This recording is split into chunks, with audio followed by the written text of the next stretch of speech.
주제 15는 외환위기를 극복하고 시민사회가 성숙해지다입니다. 이 주제에서는 1980년대 이후의 경제적 발전과 외환위기의 극복 과정, 그리고 그 이후 우리 사회의 변화를 다루고 있습니다. 경제 발전이 사회 전반에 미친 영향과 경제 문제와 민주주의 발전이 어떻게 서로 영향을 주고받는지를 중점에 두고 수업하시면 좋겠습니다. 주제일기에서는 1997년 IMF의 구제금융 지원을 받는다는 사실을 발표하는 사진을 제시하였습니다. 외환위기는 90년대 한국 사회를 크게 변화시켰던 중요한 사건이었습니다. 경제위기뿐만 아니라 한국 사회 전반에 구조적인 변화를 가져왔고, 이에 따라 사회 문화적으로도 큰 변화를 겪게 되었습니다. 외환위기가 90년대와 2000년대 그리고 현재까지 어떠한 영향을 미쳤는지를 물어보며 첫 번째 주제로 연결하면 좋을 것 같습니다. 외환위기 전 한국 경제는 어떠했을까? 1980년대 한국 경제는 세계적인 3조 호황에 편승하여 크게 발전하였습니다. 하지만 양적 발전에만 몰두한 나머지 1990년대 후반 외환위기를 맞게 되면서 한국 경제 자체가 크게 휘청이게 됩니다. 외환위기는 갑자기 생겨난 문제점이 아니었고, 국내적으로는 이전부터 계속된 한국 경제의 구조적 문제, 그리고 대외적으로는 아시아에 불어닥친 외환위기에서 영향을 받아 발생하였다는 점 등 여러 가지가 복합되어 나타난 것임을 설명하시면 될 것 같습니다. 외환위기 이후 경제는 어떻게 달라졌을까?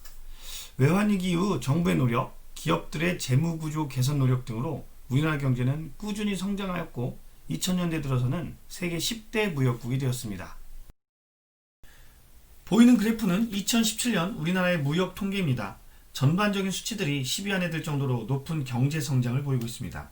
하지만 10위 안에 드는 자랑선 수치들 속에 1인당 연간 노동시간과 삶의 질 통계를 보면 경제는 크게 성장하였지만 여전히 높은 노동시간과 또 국민들이 느끼는 삶의 질은 개선되지 않고 있음을 알 수 있습니다.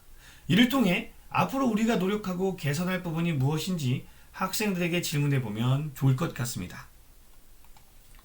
외환위기를 극복하는 과정에서 도입된 정리해고제는 비정규직과 실업자가 증가되는 계기가 되었고, 이러한 부작용은 양극화와 내수시장의 침체를 불러왔습니다. 이와 관련하여서는 정리하고 역량 키우기 3번 문제를 통해서 살펴볼 수 있습니다. 외환위기를 경험한 가족들의 이야기를 통하여 외환위기가 우리 사회에 어떠한 영향을 남겼는지를 이해할 수 있도록 활동을 구성하였습니다. 이처럼 외환위기의 빠른 극복이 가져온 긍정적인 면과 함께 이 당시 만들어진 많은 문제점이 지금까지 이어지고 있다는 점을 같이 설명하면 좋을 것 같습니다. 사회 변화에 따라 시민운동은 어떻게 전개되었을까? 외환위기를 극복한 시민들은 한국 사회를 바꿀 수 있다는 자신감으로 정치에 적극적으로 참여하며 다양한 시민운동을 벌였습니다. 특정 분야에 치중된 것이 아니라 생태, 환경, 유권자운동, 풀뿌리 시민운동 등 다양한 분야에서 시민운동이 나타났습니다. 그중 한 예로 2007년 있었던 서해안 기름 유출 사고 이야기를 생각 톡톡에 담았습니다. 당시 수백만 명의 사람들이 자원봉사에 참여하여 기름 유출로 피해를 입었던 해안가는 예상보다 빠르게 회복되었습니다. 이와 같은 시민운동은 한국 사회의 민주주의를 양적으로 질적으로 풍부하게 발전시켰다는 것을 중심으로 수업하면 좋을 것 같습니다. 인권의식은 어떻게 성장하였을까? 이 소주제에서는 민주주의에서 인권이 매우 중요한 가치임을 학생들이 잘 이해하도록 수업을 진행하시면 되겠습니다. 민주주의가 발전하면서 우리 사회의 인권의식도 같이 성장하였습니다.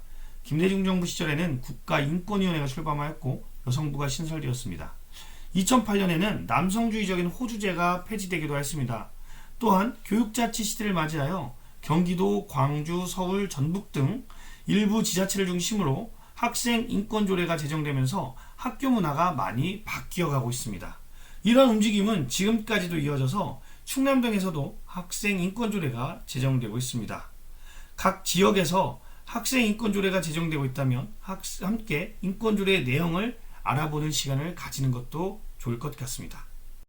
과거사 청산을 위한 노력은 어떻게 전개되었을까? 김대중 정부와 노무현 정부에서 진행되었던 정부 차원의 과거사 청산을 위한 노력과 친일 인명사정과 식민지 역사박물관 같은 민간 차원의 과거사 청산을 위한 노력을 서술하였습니다. 과거사 청산은 단순히 어두운 과거를 들추어 누군가를 벌하자는 것이 아니라 미래로 나아가기 위한 필수 조건임을 학생들이 이해할 수 있도록 수업하면 좋을 것 같습니다. 생각톡톡에서는 진실 화해를 위한 과거사 정리위원회 이야기를 담아보았는데요. 이 위원회가 설립된 목적과 활동, 그 결과 등을 통해 과거사 청산의 의의를 함께 살펴보는 것도 좋을 것 같습니다. 사회보장제도는 어떻게 확대되었을까? 외환위기 이후 사회 양극화로 인하여 취약계층이 일어났고, 이를 보호하기 위하여 여러 가지 복지제도들이 마련되고 있습니다.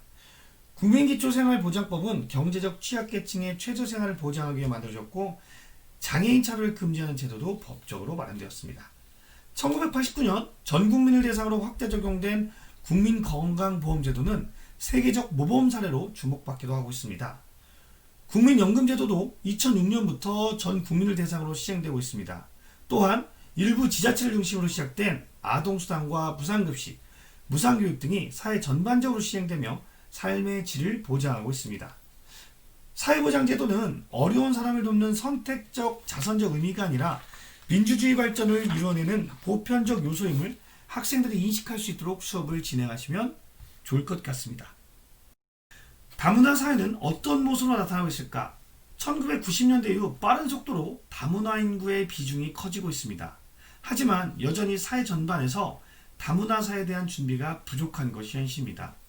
다문화 사회 확대가 필연적인 상황에서 학생들이 다문화에 대한 선입견과 편견을 없앨 수 있도록 수업을 진행하시면 좋을 것 같습니다.